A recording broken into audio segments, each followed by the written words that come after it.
Welcome back, listeners, to round 21 of the NRL. Most importantly, round 21 of All Out NRL Fantasy. Door, a pretty good week for the All Out team, mate. We were outside the top 10,000 for quite a while there, but we're actually humming. We're in this top 5,000th now in this season. How did we go on the weekend, mate? Absolutely stunning, Cord. Stunning It was very, very, very lovely. It was 973 points we scored last week. So that was a pretty good effort considering it was a rough week with injuries and whatnot last weekend. We actually we bought two absolute guns, which we were on the buy, hold, sell page. We had Hudson Young and Dylan Edwards, right? And they both exploded. Wish we captained Dylan Edwards, but yes, no, yeah, 973. It was for round 20, it was, we finished 1,189th. So it was a pretty good score. And yes, it saw us decrease in ranks from 6,647th at the end of round 19 into, as you said, the top 5,000 called 4,973rd. We are sitting at the moment. So moving in the right direction. Like you said, Edwards, Young were great.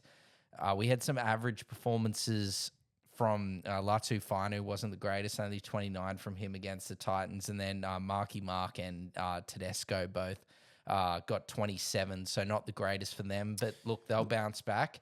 The big concern, Cord, is the fact is that Keon has gone down and is out for the season. So he is someone that we're going to have to look at moving on, unfortunately. But look, it's not the end of the world. Like, look, we've still got De Silva. Like, we had Purdue, Haas, De Silva, and Cleary not play for us last weekend, Cord. So it's not the end of the world. We could hold on to Keon if we wanted to, but I'm thinking that looks like Mick's got really excited and got in there nice and early, and he's already traded Keon out for Isaiah Yeo. So yeah, I reckon Isaiah Yeo is probably your best bet this weekend. You could have been like me, Dor, who bought Tino this week at 616K and eventually actually trading him out this week again after losing 50K. So I think there's one there for a quick buy, hold, sell preview that Tino will be gone straight away from my side.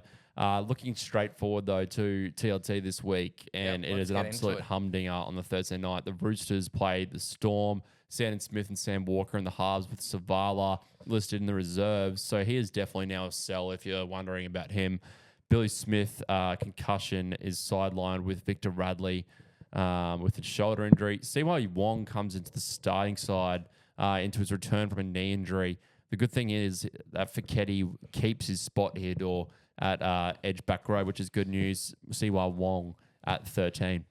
yes, I think that is due to the Victor, the Inflictor, is unfortunately out with a shoulder injury. I haven't heard how long he's actually out for.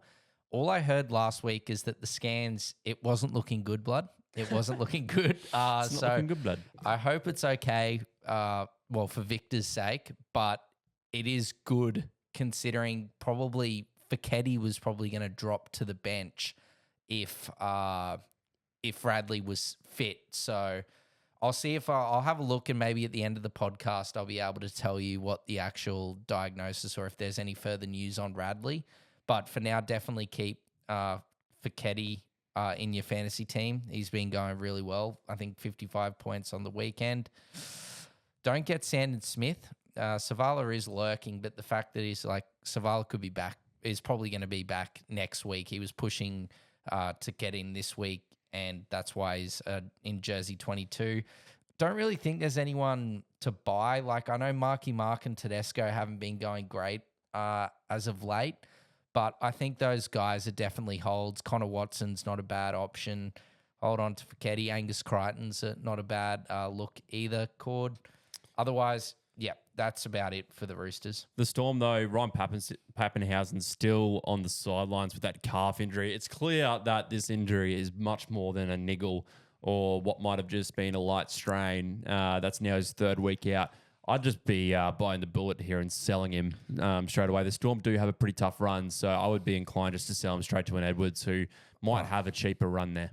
Don't even think about it, Cord. Just do it. Just do it. I Just do agree. it. Let's move on to the next game, the Cowboys and the Dragons. And Talangi. I was just going to say, before we move on, Yeah, of course. Cameron Munster is out for the Storm this week, and Nelson's suspended for that elbow. Okay. So that's something. So Wishart moves into the halves, and then Kane Bradley comes onto the bench. I think for the Storm, it's just the real ones. Like Jerome Hughes has been outstanding if you haven't got him. Absolutely. And Harry Grant's been really good as well. He looks like he's going to finish the year really strongly, Harry Grant. So outside of that quarter, I don't think so. But yeah, Munster's not injured or anything. It's just due to his father's funeral. That's why he will not be playing. Anyway, you continue with that Cowboys. Moving Dragons on. Cowboys, Brent Burns to the wing because of Talangi out with that hamstring injury. Purdue back to the centres. Tom Duffy comes into the side. Ooh. I'm not seeing anything here for the Cowboys at all, to be honest. If you're looking for any fantasy pickups for the Drags, just the one change, and that's Fee Guy into the centres for just his third game. For Sione Fainu, the one to drop out with his injury. Yes, that is. Yeah, that was really unfortunate injury for Finu Cord. He's been playing well for the Dragons. Now, fantasy-wise, just to quickly touch on, look, Murray Taulagi did his hamstring right in front of me, unfortunately, on Thursday night, and he's, going to be out, I think, like 4 to 6 weeks. So I guess that's a bit, that's good news if you were looking at someone, say, like a Braden Burns. And I think Thomas McKayle's done his MCL. I'm not exactly sure if it's the same sort of grade as Tino, but I'm just going to make an assumption. I could be completely wrong. We'll probably get some more details, but I'd say he's going to be out 3 to 4 weeks for McKayley. He's been really good for the Cows. Fantasy-wise for the Cows, look, we still have Purdue. I don't think he's... Look, it's actually, I wouldn't be selling him this week against the Dragons. The Dragons have been good. I think the only real fantasy option is outside of Scott Drinkwater, but most teams have Scott Drinkwater called, is probably Braden Burns. He's actually been really good for the Cowboys and really gets through his those base stats. For the Dragons, look, the one here is I actually versed him and he teed off on me on the weekend, and Mick's been really high on him as well, called, is Jaden Sewer. He's playing some really good football at the moment. I think he got like 57 last week. If you need an edge, I think, and you want a bit of a pod, I think Jaden Sewer's a really good option, brother. Outside of that, if you still got King Togia, sell. Otherwise, move on, brother. Payne Haas returns for the Bronx after 3 weeks, or what would have been? No, 2 weeks off for Payne Haas. Yeah. He's definitely a buy if you haven't picked anyone him up yet. For the Eels, a huge in with Mitch Moses back on deck for 4 games. Sorry, after being out for 4 games with that calf injury. Hawkins moves to 5'8", and Joash Papali'i to slide to fullback with Iongi injured for a couple of weeks. He's now a sell, I would say. Yeah, I think it's more than a couple of weeks, unfortunately, for Iongi Cord. I think he's going to be out for probably around like a month, I think. So I think that if you've still got Iongi, he is a sell. I'm not really seeing much else here for these two teams. Broncos, they sort of speak for themselves. Payne Haas, Pat Carrigan, if you want the sort of pod there. Reece Walsh at the back if you're not after Edwards. But I don't think there's much here, to be honest. No, I don't think so either, Cord. Like you said, Reece Walsh, a bit of a pot option there, but I really do prefer Dylan Edwards. I know the Broncos have got really good matchups this week and next week against the Eels and Rabbitohs, but the back end after that, it starts to get pretty tough for the Broncos. They're going to get a real, bit of finals action early. I think we've got the Storm twice, might have Penrith in there and Roosters again potentially. So, yeah. I will say one person for the Eels, and you need to back me up here if there's injury potential for this guy. But Charlie Geimer has been playing 80 minutes at second row, 400K. We're looking for a cheap option here as a second row forward. I was really keen on Charlie Geimer. He was another one that teed on my personal team on the weekend. But unfortunately, I think Kelma Tuolangi's back next week from suspension. So as much as Charlie Geimer's probably got an absolutely deliciously low break even, I think that it's just... Not worth. No, I just don't think he's going to keep the spot over like Kelma Cord, 423K. He's got a break even of 4. Unless you really back him to keep it over Kelma, but I don't. I think Geimer will be back to the bench I'd say, when Kelmer is back. So, yeah, for Eels, Lomax really is the one option there. And actually, Joash Papali'i, because I do have confirmation that it is a month out for Iongi, 4 weeks. So, look, 4 weeks of Joash Papali'i. I'm pretty sure when I last checked last week, he was bottom dollar. Bottom dollar. Yeah, he still is. 230K, break even to 37, back playing his preferred position at fullback. I think if you really want to cash out, but you still want to make a bit of money, I think Joash is a good option. Otherwise, yeah, it looks like De Silva and Smith are playing the same amount of minutes. So, look, De Silva's going to make a bit of money, but probably needs Riley Smith or something to go down to really be a huge buy.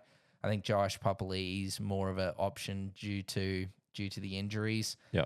Moses is a good option, but I wouldn't be going and getting first game back after missing like a month of action. There's a pod. And then back to the Broncos, like you said, Payne Haas, really good option if you don't have him already. But the other one I think is he's a bit slept on at the moment, and that's Patrick Carrigan. Okay. I think Patrick Carrigan is a really good option for the back end. He's performed pretty well the last few weeks. I know there hasn't been Haas, but he's just been consistent throughout the season. If you want a bit of a pod middle, the Broncos have had all their buys, so he would be one for me, Cord. Otherwise, that's it for this game, brother. Move on to the next one. Yeah, we're going to fly through these ones because there's not much changes. Wise, only one change. Chance Nickel Clockstad in for Tane Tuapiki. For the Titans, one change. Skipatino, Fasil Malawi, obviously out with that knee issue. A new look bench for them. Josh Patson, Jacob Alick, and Isaac coming into the bench, while David Fafita has re-aggravated his ankle injury and AKP has been overlooked. So no David Fafita this week. You said Udor. What's catched in mind? Well, at least there's an injury for David Fafita. I thought he was being dropped again or something like that. I still don't understand why Cam Pereira is not being picked over De Groot. Nothing against De Groot, but like Cam Pereira is a winner. Brother. So does Cam Pereira, and Cam Pereira I think's played really well. Yeah, like you said, Cord, I think unfortunately for those Tino owners, 3 to 4 weeks at this time of year, unless you're safely in the top and you're not playing overall, like you're not playing overall points, you can afford to rest Tino because you're set at top of the ladder or you're set in the 8. That would be the only reason why I would keep Tino. But otherwise, I think the only real person that you want to be buying is maybe Tanner Boyd if you haven't got him. Yeah. Wow, what a finish to that game last week. That was Tanner. I was like, what are you doing? You've missed two field goals. Missed 2 field goals, missed a penalty goal basically right in front, 30 out. And then his third field goal got charged down, but luckily Leka Halasima, he came through. He is a player. But I don't know if he's really a buy. But if you want a bit of X Factor and you like a bit of X Factor, get Leka in. Moving on to the Panthers, both Cleary and Yo back from their origin rest. Liam Martin has been named among the reserves. Brian Toto was going to play. Tago returns from suspension. And for the West Tigers, big one here, Dor. You sort of said, if you want to risk it for the biscuit, go for it, was Taylor May. And boy, did he perform on the weekend. Oh, yummy, Cord. That was absolutely delightful for Taylor May. I didn't end up biting the bullet like I was going to and get him in. But it's a risky buy this week, isn't it, against Penrith? A risky buy, but God, he was good last week. He really did the small things well. But I know it's against Penrith, but it's also against his old team. So against a lot of his friends and mates, ones that he's obviously won a premiership with. I'm not saying no to not buying Taylor May. It looks like Dewey at 13 seems to be going well, Cord. Yep. So he's another option that you could potentially buy. Tyrrell May was great. Actually passed it to Taylor May for a try assist, which was very lovely. Otherwise, I don't really see anything for the Tigers. I think Latu you definitely hold on to for now. But if you wanted to downgrade him to free up cash and get a gun in, I'm not going to say no. Great to see Cleary and Yo back. Yep. The one that I do watch or potentially just be aware of is To'o. He did come off early last week. They did say I think it was just a bad cork, but he, I think, could be a late withdrawal for someone like an Alamotti on the bench. Otherwise, I don't really think Dylan Edwards is. He's just a must-have, isn't he? He's must have if you didn't have him. He was unbelievable last week. So otherwise, happy to move on to the next game, Cord. Yeah, lots of changes for the Rabbitohs. Jai Gray from a thumb injury at fullback sees Alex Johnston revert back to the wing. Fantasy-wise, Jamie Humphries, if you got him, he's now probably a sell after getting sidelined with concussion. You probably could wait a week if you want to, but that's my opinion. Like you said, Kalal Matangi out with an ankle injury for the season. Definitely a sell. Isaiah Yeo, Payne Haas, they're your main sort of guys there to go to. For the Sharks, Jesse Ramian returns to their team. Nick Cora has been sidelined due to concussion and will miss this match. Will probably hurt a lot of owners that have him as a pod. And Billy Burns comes into the starting side. I'm not really seeing, again, much in the fantasy sort of realms here. Nico Hines continues to go well for the Sharks, but, I'm not seeing much if you're not seeing much either. I think for Cronulla, the options, they do have a bye coming up, which is the one thing that sort of sucks in terms of this man, because he's probably the best hooker in the comp at the moment on form, and that's Blake Brayley. Actually, you know what? I've just seen their next 4 weeks. I can't deny it anymore. You must get Blake Brayley into your team if you need a hooker. They're 745K is sexy. Rabbitohs, Cowboys, Dragons, Titans is a hell of a run for the next month, and then they have a week off, and then they verse Knights and have one tough game against the Bulldogs. That he has been playing his absolute heart out. I know he's a very exy, but if you really want a gun, his performances have been outstanding the last few weeks. Outside of that court, I think Nico Hines, again, didn't do anything wrong. I think he got like a solid 50. Fanua Blake's been a bit disappointing, but against those sort of guys, he's going to go large in a couple of those games, so I'd be holding on to him. Otherwise, that would be it really for Cronulla. I'd hold on to Nakora if you've got him and are able to do so. For the Rabbitohs, Cord, look, Jai Gray could be a little sleeper option if you want to need a wing fullback that's not, out of this world expensive. 387 for him. Latrell's gone for the season, so he's going to play. The one that we need to talk about, though, is one Tallis Duncan. Now, he is in the centres again. He did get 30. I think he got 38 on the weekend. I sold him last week because I just couldn't. I sold him for Hudson Young, and it was absolutely unbelievable. That worked out really well. I think that Duncan, just because of his versatility, I think he could be stuck in the centres for the rest of the season, especially with like the Rabbitohs looking at shutting down like Campbell Graham and whatnot, and it looks like Ewan Aiken they prefer at in the edge position, Cord. So he's not going to get you a horrible score. He's going to get you somewhere between like a 30, probably like a 30 and 40 if he doesn't get any attacking stats. If he can get an attacking stat like a try, he probably will get like 50.